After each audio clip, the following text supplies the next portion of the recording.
नमस्कार साथियों। जब जब पृथ्वी पर अधर्म बढ़ा है तब तब भगवान ने अवतार लिया है।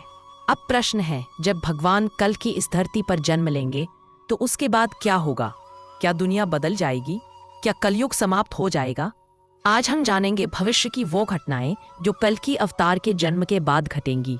पौराणिक ग्रंथों के अनुसार भगवान विष्णु का 10वां और अंतिम अवतार कल्कि कलयुग के अंत में जन्म लेंगे। वे एक ब्राह्मण कुल में शंभल ग्राम में जन्म लेंगे। उनका नाम होगा कल्कि, जिसका अर्थ है समय का संहारक। जैसे ही कल्कि जन्म लेंगे, वातावरण में एक अद्भुत परिवर्तन आएगा।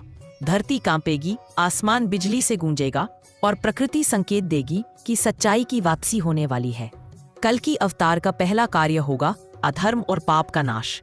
इस समय संसार में नेता भ्रष्ट होंगे, धर्म का मजाक उड़ाया जाएगा, सच्चाई को झूठ और झूठ को सच्चाई बना दिया जाएगा। नरसंहार, दंगे, लालच और अधर्म चरम पर होगा।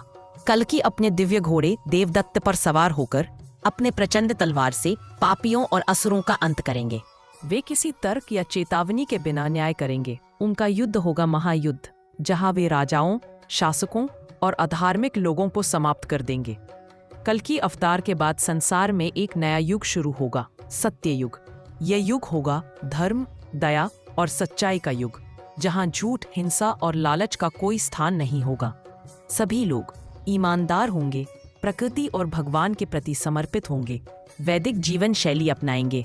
मानव जीवन फिर से शांत, संतुलित और पुण्यवान हो जाएगा। मानव जाति को एक बार फिर मोक्ष प्राप्त करने का अवसर मिलेगा। दोस्तों, कल्कि अवतार केवल एक पौराणिक भविष्यवाणी नहीं है, बल्कि यह चेतावनी है कि अगर हम अब भी न सुधरे तो एक दिन सच्चा न्याय उतर आएगा। हमें धर्म, करुणा और सत्य का मार्ग अपनाना होगा, क्योंकि जब कल्कि आएंगे तब कोई समय नहीं मिलेगा। उनका उद्देश्य विनाश नहीं, पुनः निर्माण है। वह लाएंगे धर्म की क्रांति। तो क्या आप तैयार हैं कल्कि अवतार के स्वागत के लिए? अगर आप भी मानते हैं कि सत्य की हमेशा जीत होती है तो इस वीडियो को लाइक करें, शेयर करें और कमेंट में जय श्री कल्कि अवश्य लिखें। धन्यवाद।